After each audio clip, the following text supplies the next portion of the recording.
Money Radio, discussing the business of making and spending money.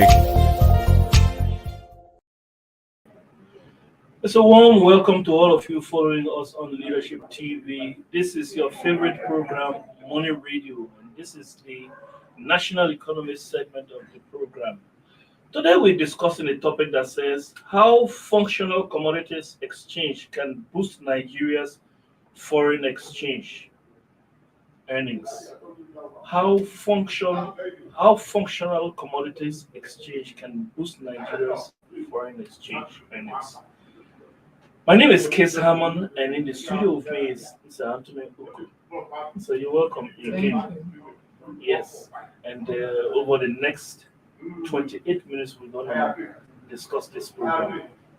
How functional commodities exchange can boost Nigeria's foreign exchange.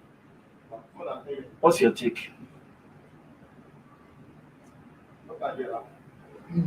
Nigeria actually has many exportable commodities. Yes. We have cocoa, groundnuts. In fact, there are so many from different parts of the country that are actually that it's been exporting, and then, but somehow it's not really been able to put its act together when it comes to actually exchanging these commodities because of a lack of a viable commodities exchange. Yes, just before you continue, we are stopping there at the lack of a viable commodities exchange. Let's just define commodities or break commodities into parts. We have hard commodities and soft commodities. Of course, hard commodities, we're talking about hard minerals, including gold, silver, and we have these various metals scattered around the country. Those are hard commodities. And soft commodities, we are talking about what you have started mentioning already. I know you would have mentioned the hard commodities also, but we're talking about the soft commodities include granules, includes cocoa, coffee, and cashew nuts, the rest of them. Now, all of them. Now, back to you. You were talking about viable or lack of viable commodities market. How can a viable commodities market help Nigeria? Because we're talking about experts, they are projecting that Nigeria can get up to $200 billion from this commodity. To put things into perspective, how much do we get from oil?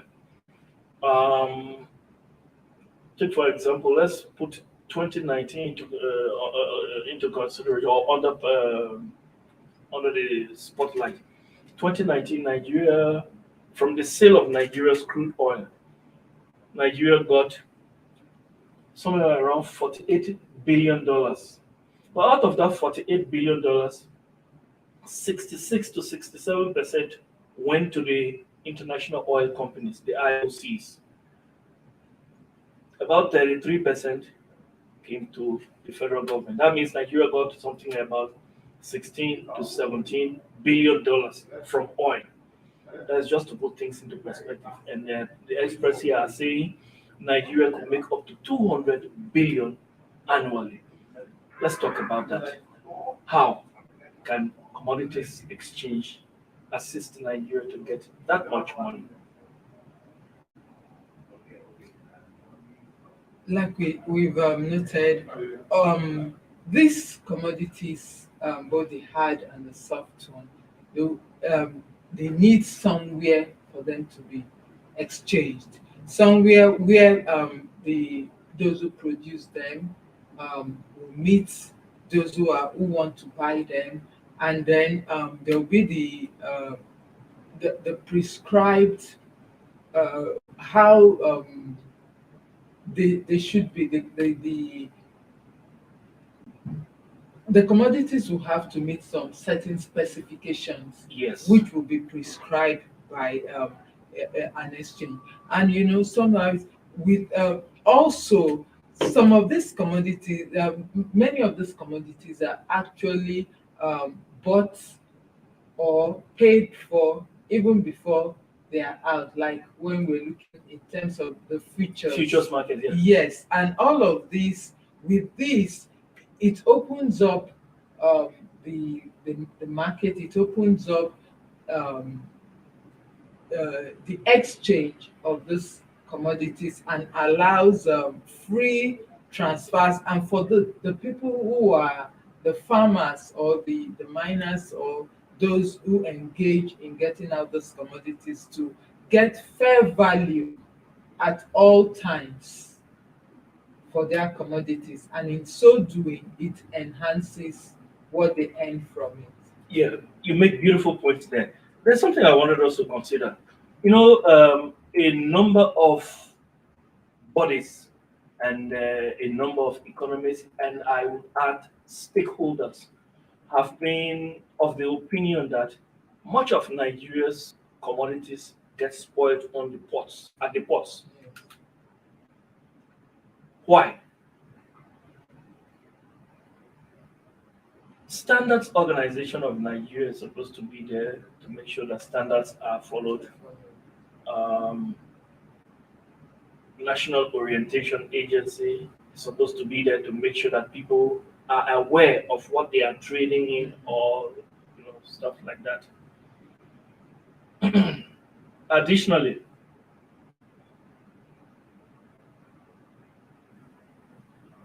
customs is supposed to be there to make sure that Nigeria's exports move out smoothly.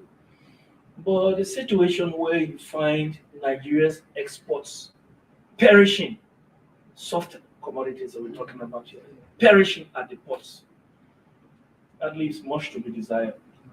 Now, with a functional commodities exchange,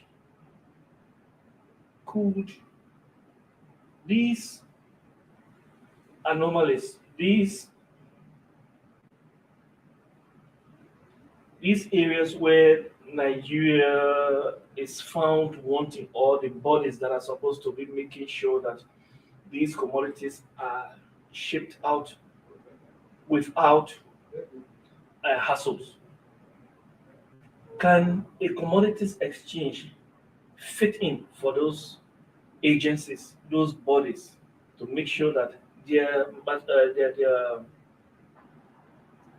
commodities don't get stuck at the port?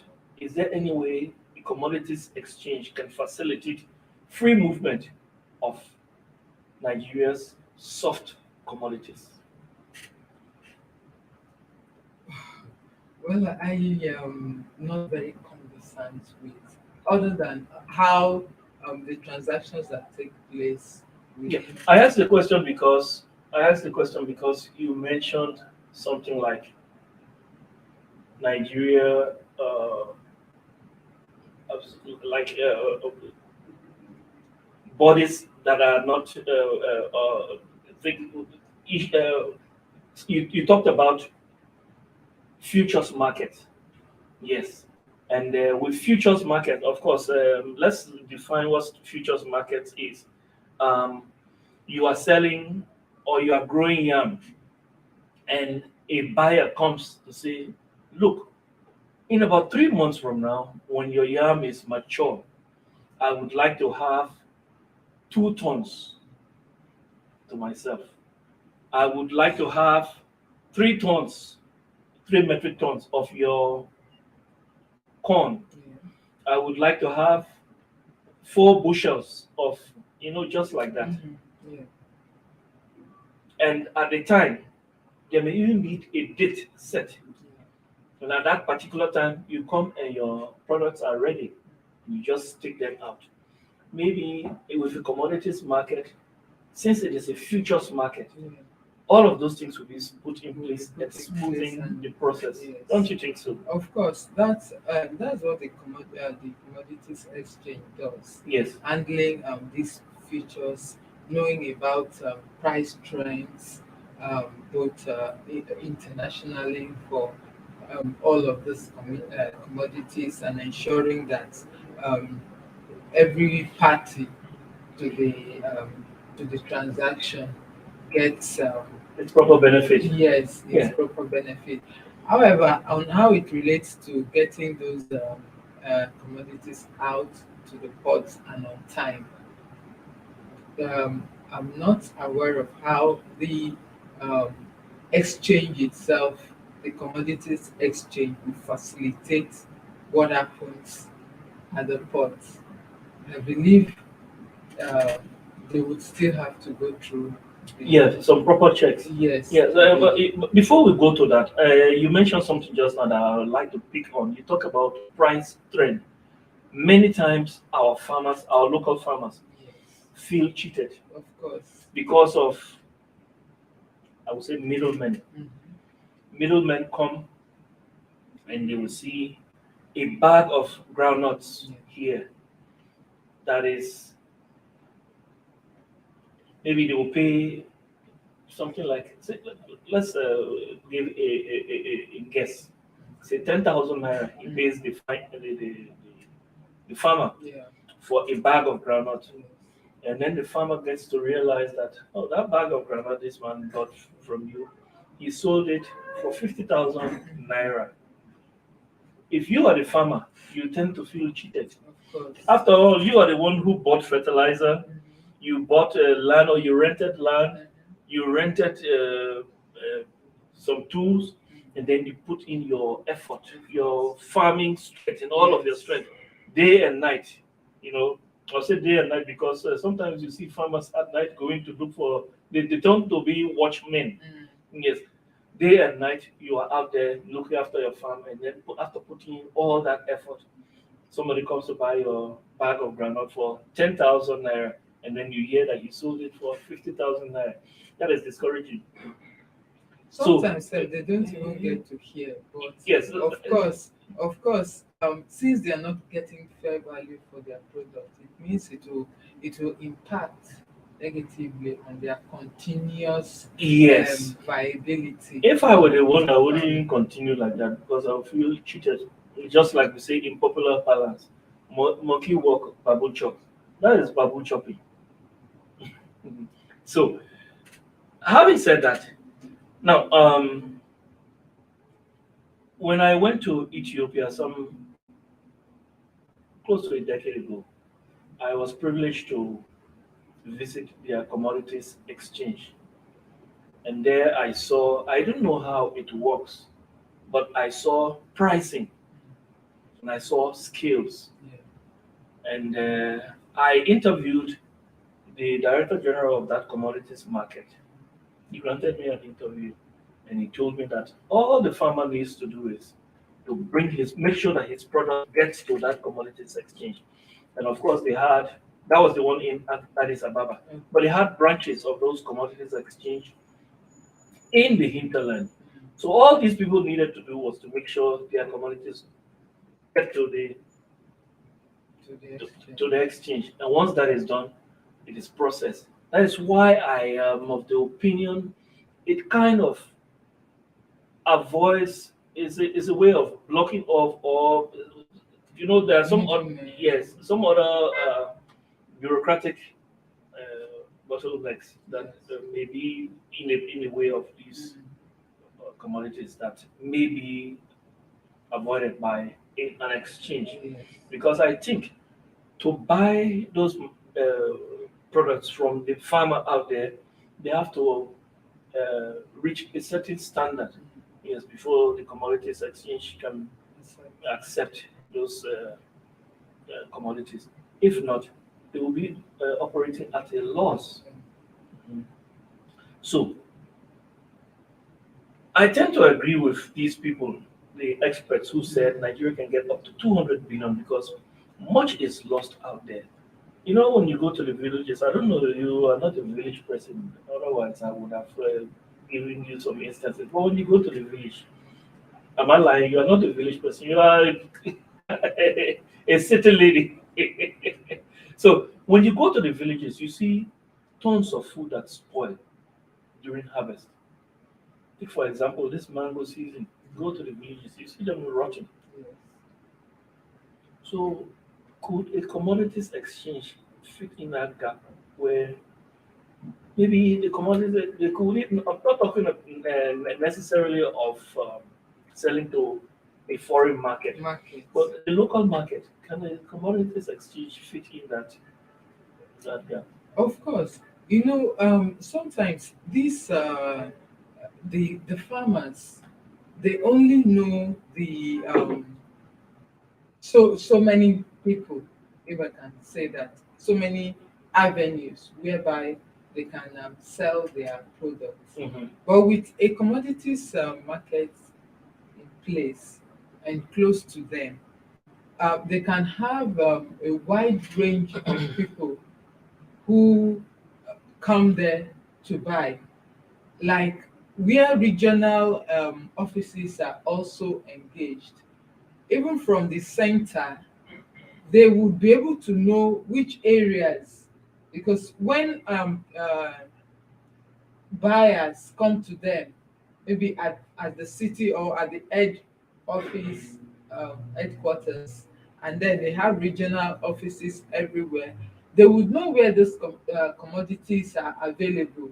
Yeah. And so it means that the farmer that is there in one corner is linked, easily linked through the commodity exchange to buyers who may be very far away from his or her location. Yes. And so it means the farmer has a wider prospect of selling his goods um, before, and a larger number of people than ordinarily he will meet on his own, who would readily pick up his products, and it improves his earnings Yes. and his sales. Yes. In that case, farming is not a brown collar work.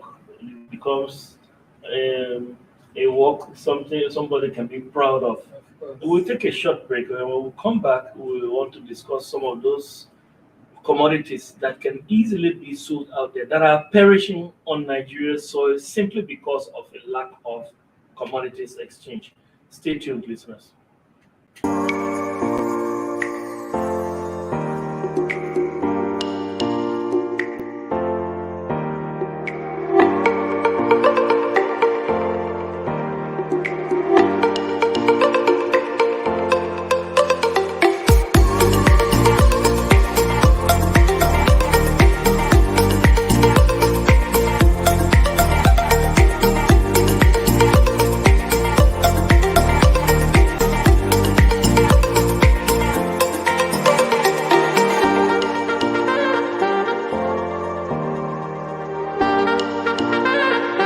For sponsorship and advert placements, please contact 080-3688-6158. Last Word Leadership Podcast Studio. You have the last word.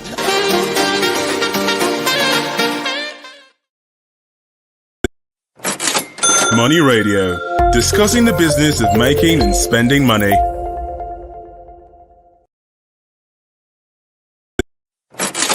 Money Radio, discussing the business of making and spending money. Welcome back, viewers. You're still on to Money Radio, and this is the National Economy segment of the program on Leadership TV. Still in the studio with me is Mr. Anthony Uko. So you're always welcome here, and I would like to say we always enjoy your presence. Thank you. Yes. And I still am your host, Keith Hammond. So we're talking about how commodities exchange can earn Nigeria up to $200 billion annually, and based on a story that is carried in on the front page of National Economy Today. And 200 billion, we put into perspective that Nigeria earns something like 16 to 17 billion annually from the sale of crude oil, which comes to the federal government. Whereas experts are projecting that Nigeria can make up to 200 billion from this a functional or a functioning commodities exchange. And there are a number of countries we can learn from. We mentioned Ethiopia just before we went on that break. Ethiopia has a functional commodities exchange where farmers can easily just relate with the market through those commodities exchanges. Now, let's come to Nigeria again. There are some products produced in Nigeria which Nigeria has comparative advantage, and these products Nigeria is not getting what she needs to get optimally. And I would like to mention a product like yam. Nigeria produces somewhere in the neighborhood of 75% of the world's yam. 75% of the world's yam. But how to get it out to the people out there is a problem. And I would like that I would mention I feel it's necessary to mention that Ghana is a huge exporter of yam. Ghana comes after Nigeria. 75% of the world's yam production from Nigeria. Next is Ivory Coast, which is around 9%. Ghana comes in a distant third. 6% of the world's yam comes from Nigeria, from Ghana. Meanwhile, Ghana is one of West Africa's major exporters of yam. Ghana is one of West Africa's major exporters of yam. Why does Ghana get that much yam from to consume locally and export? Where? It's from Nigeria. Nigeria. How is Ghana exporting Nigeria's yam? And this is the same monkey work Babu chop. And so when we talk about this, we want to mention that it's a lack of a functional commodities exchange that is contributing to some of these scenarios we are seeing. Yes. That makes it important. I leave it with you, Nse, to state the importance of a commodities exchange. We really need it. Like we've mentioned before, we see the issue of opening up our commodities to a wider range of markets. A commodities exchange will do that. And also having fair pricing in line with international standards. Yes. International pricing trends. Yes. It will be of huge benefit to Nigeria, where a functional commodity exchange is. And with the futures feature embedded in the commodities market, you find out that our farmers can easily have a ready market for their products even before harvesting. Yes. So it means that what it means that your product don't even wait for don't even stay on ground when it is harvested. Yes. You're harvesting and you already have people off takers. Yes.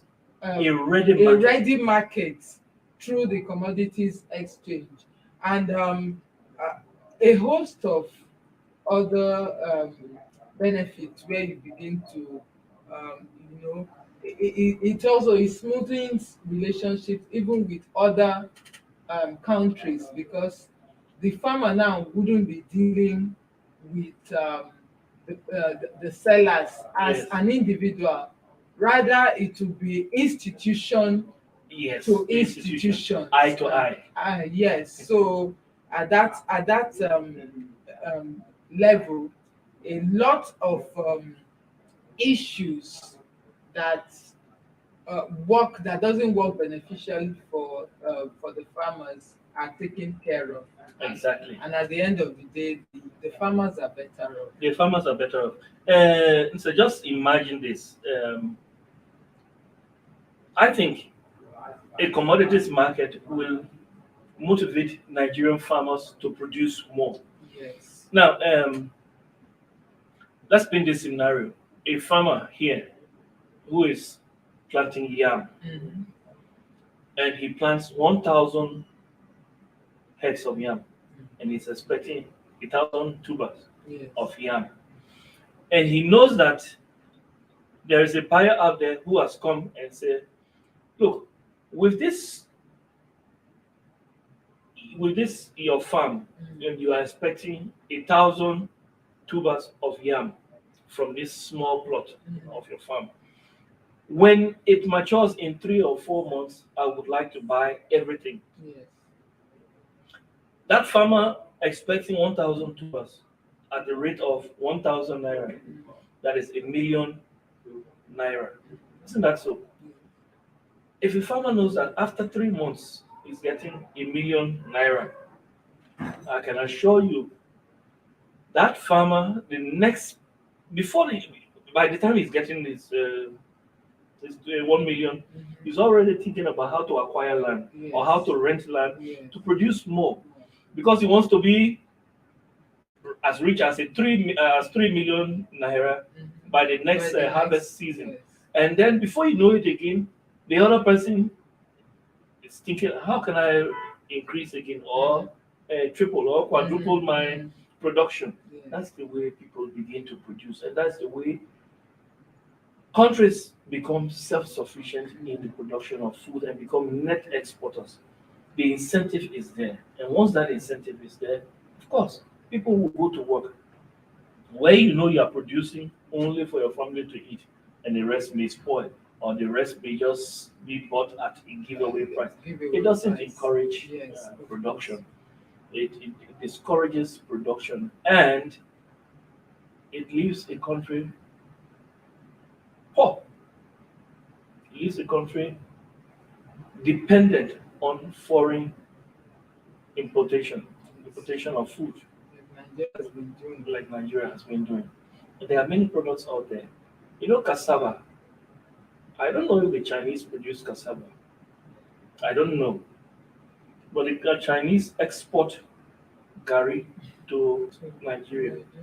Where do they get the cassava from? Because the raw material, no, we don't have plastic cassava. The raw material for gari is Yes, it's cassava. Where do they get it from? Probably from here, take it, and then they add value to it, Add value send it and back send it back yes, to sell more to expensive. sell more expensive. And who knows how much the Nigerian farmer is getting from that is cassava. Cassava.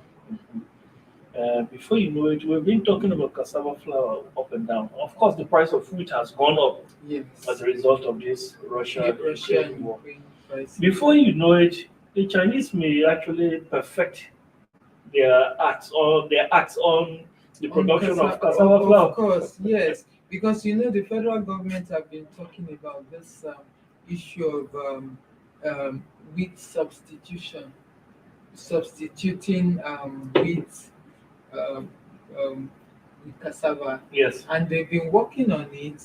In fact, they imposed a 15% levy uh, on the bakers to encourage the use of cassava. But however, much has not been done in the area of developing the cassava to the point where it can take the place of wheat. Yes. And so, with all of this, if a country like China that you have mentioned happens to perfect this, The cassava flour production yes, then it means that it will find its way back here. back here, Yeah. and Nigerians will be paying heavily for it. Yes. But for cassava that we have in abundance. And I can assure you that scenario may not be too long. It may not If be in the Nigeria distant- continues to fold its hands Yes. to watch. Yes, because with the shortage of wheat Yes. on the market as a result of this Ukraine war, with the shortage of wheat, I don't know when was the last time you bought bread. I saw bread the other day, 500 naira is something that I could just squeeze in my hand like this and maybe use 2 bites to finish. Maybe I'm exaggerating a bit, but it's not far from that. It's getting closer to that, and even the Bakers Association are already saying that right now they're still bearing much of the brunt of the increase in the price of wheat. That they have not fully transferred it to the customers. to the customers. That means the bakers are subsidizing in a way that they are still subsidizing it. That if they were to charge the fair value of what they are currently paying for wheat, it means that the price of bread and other wheat products would have significantly gone up much more than we see now. So it means that by then, your 500 naira bread, maybe you finish it in one bite, not two. You know, this issue is serious. It's serious. We need to put our acts together. And when we talk about putting our acts together, remember what we are discussing? We are discussing Nigeria having a functional commodities market. That is the least that can that can be achieved or accomplished Yes. by. And it does not necessarily have to be the federal government that should Of take charge course, of this thing. Of course, like we've seen in the area of stocks. The stock market. Yes. Is it a federal government? It's not a federal government. It's not a federal government thing. It's a and it's even a self-regulated Exactly. organization. So it is to put down the framework and begin That is all. to get the right people who Yes. will work at this thing and continue to refine it, fine-tune it until it becomes what it's meant to be. So it means that the private sector out there, they have a huge responsibility here. Yes. Because they are the people who know how to do business Exactly. and not government. Exactly. So I believe where the federal government will come in will just be in Regulating. regulating and Yeah. ensuring that the enabling environment is there. Yeah. Well said, sir. It's always nice having you on this show. I want to say thank you very much again for being here today. Thank you It's a to our pleasure. producers. We want to draw the curtain on the show today. I've been your host, Case Hammond. Our biggest thanks actually go to you who follow us loyally on this program. And until tomorrow, when we bring you the agribusiness segment of this program from here in Abuja, say have a nice day. God bless you. Thank you for watching. For sponsorship and advert placements, please contact 080-3688-6158. Last Word Leadership Podcast Studio. You have the last word.